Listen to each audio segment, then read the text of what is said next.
මෙන්න දැන් ලැබුණු විශේෂ පුවතක්. ඉරානය ඊශ්‍රායලයට එරෙහිව ඔපරේෂන් ත්‍රූ ප්‍රොමිස් 3 මෙහෙයුම නිල වශයෙන් දියත් කර තිබෙනවා.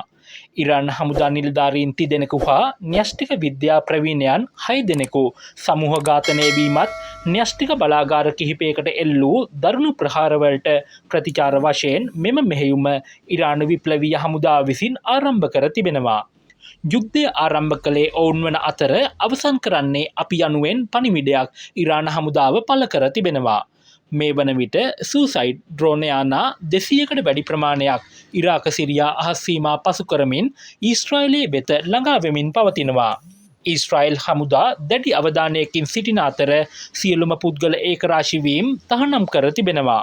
චීන විදේශ අමාත්‍යාංශය ඊශ්‍රායලයේ තුල සිටින චීන ජාතිකයින්ට ආරක්ෂා වන ලෙස නිවේදන නිකුත් කර තිබෙනවා.